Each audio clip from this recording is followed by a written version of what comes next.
Welcome to Full Toss, a new era of learning. Let's begin. आप दिन में कई बार अपना कार्ड टैप या ऑनलाइन पेमेंट करते हैं, पर ध्यान से देखिए इसके बॉटम राइट कॉर्नर को। यहाँ आपको वीज़ा, मास्टर कार्ड या रुपे का लोगो दिखेगा। हम में से ज़्यादातर लोग वही कार्ड यूज़ करते हैं जो हमारा बैंक डिफ़ॉल्ट में दे देता है, हम चेक भी नहीं करते। लेकिन बिना सोचे समझे डिफ़ॉल्ट कार्ड एक्सेप्ट करने का एक एक्चुअल कॉस्ट है।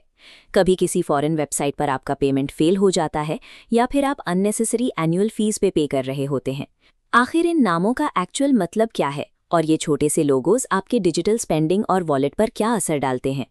बैंक का डिफ़ॉल्ट चॉइस एक्सेप्ट करना आसान ज़रूर है, लेकिन इस कन्वीनियंस के चक्कर में आप अपने पैसों की एफिशिएंसी पर कंट्रोल खो देते हैं।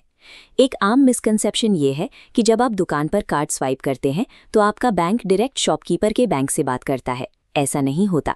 इनके बीच एक मिडिलमैन होता है जिसे पेमेंट नेटवर्क कहते हैं। ये एक डिजिटल हाईवे है जो आपके पैसे को रूट करता है। स्वाइप करते ही सिग्नल नेटवर्क तक जाता है जो आपके बैंक से बैलेंस चेक करता है।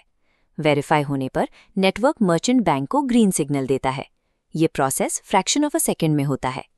इस massive real time digital highway को सेफली मेंटेन करने के लिए काफ़ी सर्वर और इंफ्रास्ट्रक्चर लगता है और इसका कॉस्ट एंड में या तो यूज़र से लिया जाता है या दुकानदार से। बेसिकली ये नेटवर्क्स टोल रोड्स की तरह है। आपके कार्ड पर जो लोगो छपा है वो डिसाइड करता है कि आपका पैसा किस टोल रोड से गुजर रहा है। सबसे पहले बात करते हैं ग्लोबल हैवीवेट्स की, वीज़ा और मास्टर कार्ड। इन्होंने पिछले कई दशकों में अपना इंफ्रास्ट्रक्चर पूरी दुनिया में फैला दिया है। इनका प्राइमरी फ़ायदा है इनकी यूनिवर्सल रीच। अगर आप 200 से ज़्यादा देशों में फिजिकल ट्रैवल कर रहे हैं तो ये कार्ड्स बिना किसी इशू के काम करते हैं। डिजिटल दुनिया में भी इनका डोमिनेंस है। किसी भी फॉरेन सॉफ्टवेयर का सब्सक्रिप्शन लेना हो, ग्लोबल गेमिंग प्लेटफॉर्म्स पर पे करना हो या इंटरनेशनल स्ट्रीमिंग सर्विसेज, इनकी एक्सेप्टेंस वर्चुअली 100% है। लेकिन दुनिया के करीब हर बैंक को एक साथ कनेक्ट करने का कैपिटल कॉस्ट बहुत बड़ा होता है। इस ग्लोबल इंफ्रास्ट्रक्चर को सस्टेन करने का कॉस्ट बैंक्स अक्सर आपको पास ऑन करते हैं, हायर नेटवर्क प्रोसेसिंग फीस या फिर महंगे एनुअल कार्ड मेंटेनेंस चार्जेस के रूप में। वीज़ा और मास्टर कार्ड के साथ आप एक बॉर्डरलेस ग्लोबल सेफ्टी नेट का प्रीमियम पे कर रहे हैं, चाहे आप एक्चुअली कंट्री से बाहर ट्रैवल करें या नहीं। इसके बिल्कुल ऑपोजिट है इंडिया का अपना चैलेंजर नेटवर्क रुपे। इसे स्पेसिफिकली इसलिए डिज़ाइन किया गया था ताकि आपका ट्रांजैक्शन डेटा और राउटिंग देश की बाउंड्रीज के अंदर ही रहे। इसे समझने के लिए MDR या मर्चेंट डिस्काउंट रेट को समझना ज़रूरी है। ये वो फ़ी है जो दुकानदार कार्ड स्वाइप प्रोसेस करने के लिए नेटवर्क को देता है। क्योंकि रुपे को महंगे इंटरनेशनल सर्वर्स और ग्लोबल राउटिंग की ज़रूरत नहीं पड़ती, इसका डोमेस्टिक MDR काफ़ी कम होता है और कुछ ट्रांजैक्शंस पर तो बिल्कुल ज़ीरो। इस लो ऑपरेशनल कॉस्ट का डायरेक्ट फ़ायदा आपको मिलता है। बैंक्स ईजिली आपको रुपे कार्ड्स ज़ीरो या बहुत ही लो एनुअल मेंटेनेंस फ़ी पर ऑफर कर देते हैं। इसका एक बहुत बड़ा टेक्नोलॉजिकल एडवांटेज है इसकी UPI के साथ नेटिव इंटीग्रेशन। आजकल आप अपने रुपे क्रेडिट कार्ड को डायरेक्ट किसी एवरीडे पेमेंट ऐप से लिंक करके सीधे QR कोड स्कैन कर सकते हैं। लेकिन इसमें एक ट्रेड ऑफ भी है। रुपे इंटरनेशनली एक्सपैंड ज़रूर हो रहा है, पर फॉरेन वेबसाइट्स या अब्रॉड ट्रैवल करते टाइम इसमें अभी भी वीज़ा या मास्टरकार्ड जैसी यूनिवर्सल फ्रिक्शनल एक्सेप्टेंस नहीं है।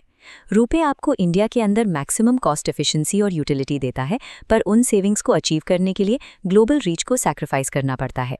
एक तीसरी कैटेगरी भी है जिसमें अमेरिकन एक्सप्रेस और डिस्कवर आते हैं। ये कम्प्लीटली अलग टारगेट ऑडियंस के लिए डिज़ाइन किए गए हैं।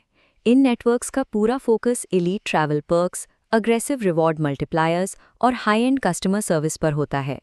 इन मैसिव रिवॉर्ड्स को फंड करने के लिए जब भी ये कार्ड स्वाइप होता है, ये नेटवर्क्स मर्चेंट से एक्सेप्शनली हाई फी चार्ज करते हैं।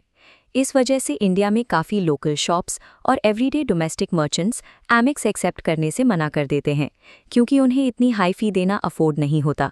प्रीमियम नेटवर्क्स आपकी एवरीडे लोकल कन्वीनियंस को एलीट लाइफस्टाइल पर्क्स के लिए ट्रेड करते हैं। ये एवरीडे स्टेपल्स नहीं बल्कि स्पेशलाइज्ड फाइनेंशियल टूल्स हैं।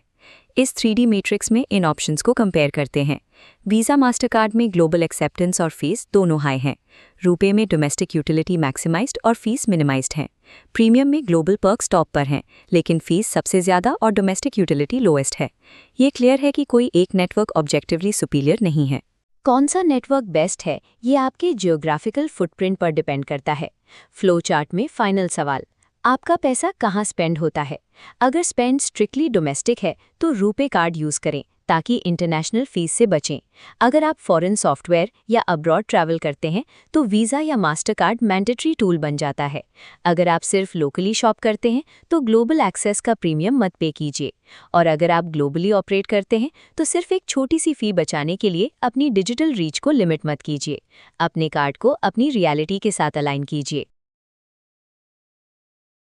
Powered by Full Talk. Like, share, subscribe.